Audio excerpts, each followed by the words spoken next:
नमस्कार दोस्तों, स्टार 11 उत्तराखंड में आपका स्वागत है।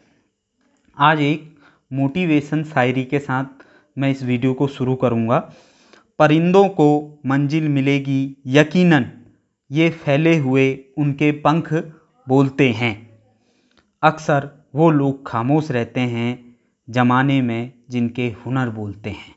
तो दोस्तों, आज जो हम बात करने वाले हैं उत्तराखंड के प्रमुख जलप्रपातों में, तो ये भी हमारा आपका जलप्रपात वाला चैप्टर वीडियो, बीपीडीओ, कनिष्ठ सहायक और आपके तमाम जो उत्तराखंड की भर्तियां हैं उनके लिए इम्पोर्टेंट है।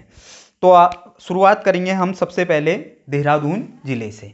तो देहरादून जिले में सहस्त्रधारा जलप्रपात, मैसी जलप्रपात, टाइगर फॉल जलप्रपात जो कि चक्राता के अंतर्गत आता है, कियोआन जलप्रपात, मैसाम जलप्रपात जो कि ये भी चक्राता के अंतर्गत आता है, मैसामा जलप्रपात। और उसके बाद आपका कैंपेटी फॉल जलप्रपात, मोरगाड़ झरना, ये भी आपका देहरादून के है जी, या हम इसको कहते हैं लखवाड़ जलप्रपात। सिकर फॉल बहुत इंपॉर्टेंट है दोस्तों, पटना आपका ये भी बहुत इंपॉर्टेंट है, देहरादून के अंतर्गत ही आता है। नीरगड्डा ये भी आपका बहुत इंपॉर्टेंट है। गरुड़ चट्टी, हार्डिंग जलप्रपात, झाड़ी पानी जलप्रपात, माल देवता जलप्रपात, फूलचट्टी जलप्रपात और हिम सैल जलप्रपात, ये सारे के सारे देहरादून के आपके जलप्रपात हैं। आगे बात करते हैं हम उत्तरकाशी की। तो उत्तरकाशी के जो प्रमुख जलप्रपात हैं हमारे, उसमें सबसे पहले मंदाकिनी जलप्रपात, खेड़ी जलप्रपात, गंगवाड़ी जलप्रपात, पौनी झरना, दोस्तों बहुत इंपॉर्टेंट है पौनी झरना। आगे बात करते हैं खराड़ी झरना, ये भी बहुत इंपॉर्टेंट है जो कि उत्तरकाशी जिले में है। आगे बात करते हैं पिथौरागढ़ की। तो पिथौरागढ़ के अंतर्गत सबसे ज़्यादा आपके जलप्रपात आते हैं। सबसे पहले जो जलप्रपात है भैराण झरना, ये भी आपका पिथौरागढ़ में ही है। रैलंगू झरना, उसके बाद आपका सैनगाड़ झरना, मापा झरना, चिनेश्वर झरना, राथी झरना, किसैण झरना, बिर्थी जलप्रपात, ये आपका जो उत्तराखंड का सबसे ऊंचा जलप्रपात है, इसे ही माना जाता है, जो कि एक बार पेपर में आ चुका है। 126 मीटर इसकी ऊंचाई है। उसके बाद भेलछड़ा जलप्रपात, ये भी दोस्तों एक बार आ चुका है। दुखोला जलप्रपात, गरुड़ जलप्रपात, देखिए देहरादून में गरुड़ चट्टी था, यहाँ पर गरुड़ प्रपात है। रीठा तीथा जलप्रपात या तीथा झरना, उसके बाद किमसैन झरना, चेल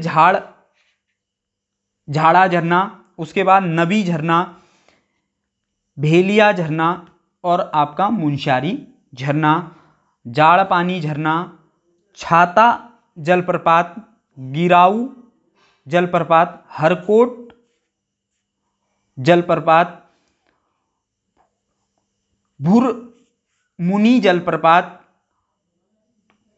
तुनखोला जलप्रपात, महादेव जलप्रपात, ये सभी के सभी जलप्रपात आपके पिथौरागढ़ के अंतर्गत आते हैं। आगे बात करते हैं हम आपका चमोली के जलप्रपात। मणिकरण जलप्रपात जो कि जोशीमठ के अंतर्गत आता है। वसुंधरा जलप्रपात जो कि अलकनंदा नदी पर गिरता है। तो दोस्तों आपको फिर से आपके लिए आज एक सवाल मैं लाया हूं, आपको ये बताना है कि अलकनंदा अपने स्वरूप में किस स्थान से दिखाई देती है। आगे बात करते हैं हम नैनीताल के जो प्रमुख आपके जलप्रपात हैं। नैनीताल में बात करें तो सबसे पहले ढोकाने जलप्रपात, ढोकाने जलप्रपात नैनीताल में ही पड़ता है। उसके बाद पदमपुरी जलप्रपात, भालूगाड़ जलप्रपात, कॉर्बेट फॉल जलप्रपात, वुडलैंड जलप्रपात, फ्रैंकली जलप्रपात, केव गार्डन जलप्रपात, बरसाती रॉ जलप्रपात, ये भी आपका नैनीताल के अंतर्गत आता है। दोस्तों आगे बात करते हैं चंपावत जिले की। तो चंपावत जिले में जो आपके जलप्रपात हैं, सबसे पहले फटशिला जलप्रपात, साली जलप्रपात, सिलपाटी जलप्रपात, ये आपके चंपावत जिले के जलप्रपात हैं। आगे बात करते हैं हम आपका बागेश्वर जिले के जलप्रपातों की। बागेश्वर में आपका भिटावा जलप्रपात जो कि कपकोट के समीप है, रुद्रधारी जलप्रपात, भद्रीकाली जलप्रपात और आपका पथकोलियाली जलप्रपात, ये भी आपका बागेश्वर के अंतर्गत आता है। तो दोस्तों आपको ये वीडियो कैसी लगी कमेंट करें, लाइक करें, शेयर करें। धन्यवाद।